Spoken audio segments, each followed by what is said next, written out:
Hey, Coach. DJ from Infinity TV. Hey, DJ. In the last game, the Mystics had 9 steals. How are we planning to protect the ball tonight?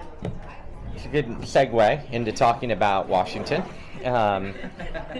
Washington's been really impressive out of the gates with their physicality and their on-ball defense. You can't watch them and think anyone's playing harder than them in the entire league. And there's a significant concentration of that ball pressure. So we've talked for the last 2 days about how important it is to have poise and be able to handle that pressure. Obviously, that's what they're trying to create as their identity. So low live ball turnovers and handing physicality is a number one on priorities tonight for any kind of success. We have to handle their physicality. Thank you. Yeah. Like her, Mark Medina, Sports Kitty, good to see you. Good to see you. I know it's early, but what do you think Cameron's been giving you defensively so far? Yeah, Cameron's analytics are off the charts at rim protection, and I think that's obviously, her calling card from college and what you thought. But until you work with her and realize how real it is, it's really impressive. Now, people are going to scheme because she roams and she comes. She's a great help side defender and she can really protect the rim. So they started scheming us, right? It was the chess match between Becky and I down the stretch. They put in an undersized team to try to spread them out. They tried intentionally to win that game to get Cameron Brink away from the rim. That's a great credit. There's the back-to-back champions made a chess move late in the game to try to get Cam away from the rim. That's what you need to hear. That's how much respect out of the gates. But it's real. She's long. She's got good timing on being able to protect the rim. So again, offensive end, I think she's ahead, honestly, of what we thought we were going to have at this time of the year, but so much growth potential there. But defensively, even when she's not scoring here early in her career, she can impact the game so much at the defensive end. Hey, Coach. Lexi got quite 5 push-ups. Lexi got some extended time at the 1 on Saturday. What did you see from her as a facilitator and primary ball handler? Well, first I will tell you that Lexi came to us in the middle of the game and said, let me, play the point. And she hadn't played a second of point in all of training camp. So that was what you see in the WNBA in the beginning of the season. It's kind of a work in progress, but showed maturity. Again, the maturation for her is she's earned the right to be coveted by defenses as the go-to player. And so she's going to get covered like that. And they top blocked her. They made every catch hard off the ball. So, she was the first one that came to me, said, I'm having trouble getting the ball when I'm off the ball. Give me the ball and let me be the point guard. And so they can't guard me 94 feet and then take me away the way they were off the ball. So it was an adjustment that was suggested by her. We did it, and we loved that.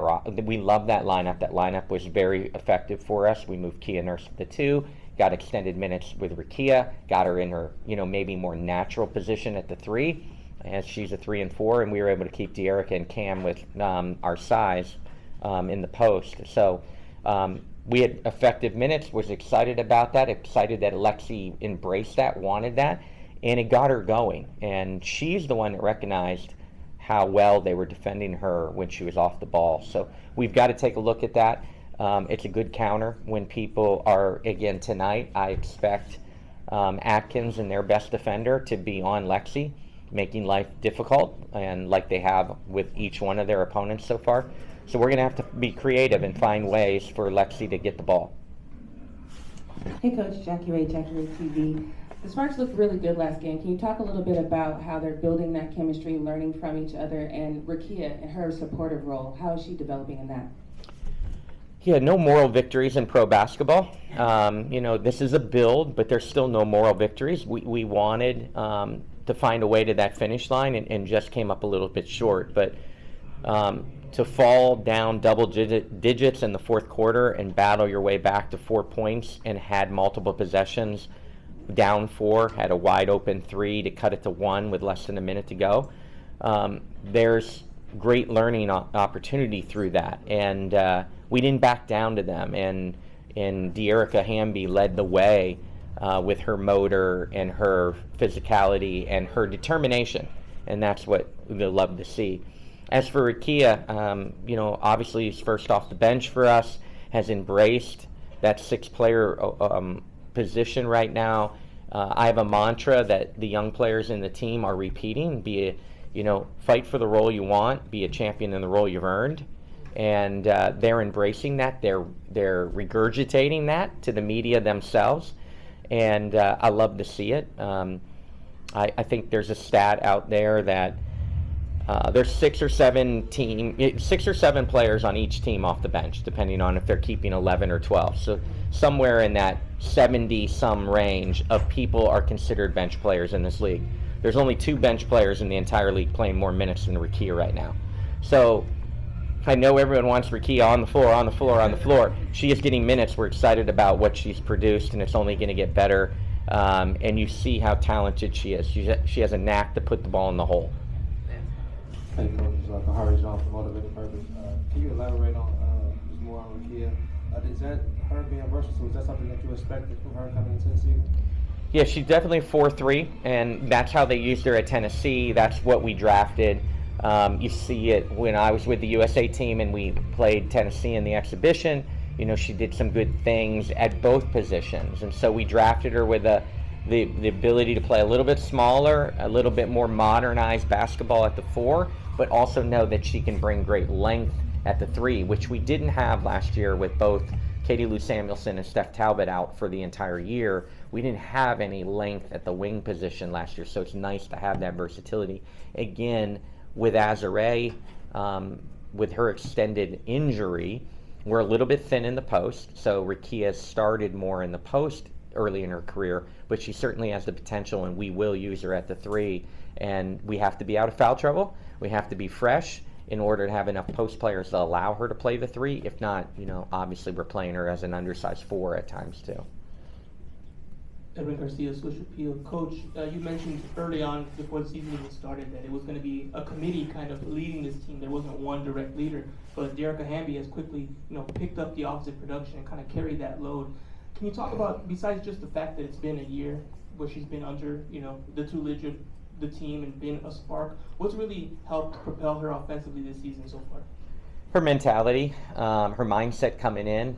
She has a lot of goals for herself personally, and she was remarkable. The story of her playing 40 games with everything last year, coming back from the birth of legend, but and everything else going on with the trade. She has an incredible mentality coming in this season. She has personal goals. She's not been afraid to share those, that she wants to be an all-star, that she wants an MVP vote. She wants to be counted on as the go-to person. Her motor has always made her special in this league, but she's playing with a determination and a confidence right now along with that motor that really makes De'Erica special. She's leading. And I just love these guys that are stepping up into more prominent roles. Lexi Brown is leading. Laysia Clarendon is a natural leader. Kia Nurse has more freedom to lead on this team than maybe the last few years between Seattle and Phoenix. She really is a veteran presence on this roster. And so Kia, again, is really comfortable with her voice. So I love it. It's not dominated by one voice. We're very much a collaborative leadership group and by committee, but De'Erica is a huge part of that. We have 2 virtual questions, Cameron. This is Cameron Ruby from The Next. I was just curious, I know you mentioned Laysia as sort of a natural leader. I was wondering if you could talk a little bit more about that and kind of what it's meant to this young team. Yeah, she's just, such a veteran presence, her knowledge, her experience. She's played in a lot of different franchises for a lot of different systems and coach. She is a true professional, and she knows how to be a professional. Laysia was outstanding for us last year in a utility guard role because some of our injuries, obviously Julie Alleman's season-ending injury, has put her primarily at the point guard position, has not been able to use her as much in the utility guard position right now, but she's leading both on and off the court, and the players really look to her for that leadership. Thank you so much. Okay. Last question, Brendan. Yeah, hi Coach. This is Brendan Potts from World Exposure Report. I wanted to ask about Cam. What has she shown you through the time that you've coached her that stands out from the other greats that you've coached at her position? Yeah, first, that stands out is her positivity.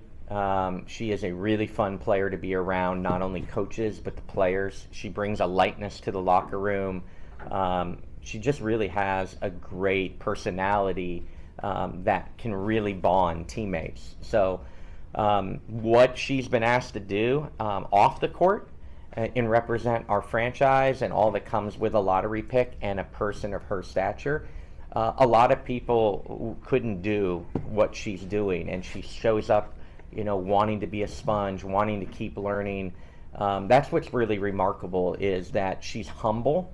She's a humble star already, and is hard on herself, which is not unusual in this league with people that are perfectionists and want to be great at their craft. But she wants to learn. She wants to get better, and she wants to be a great teammate. And that's such a special quality that you don't always see. And again, the sky is the limit for her, and she's going to have some off nights.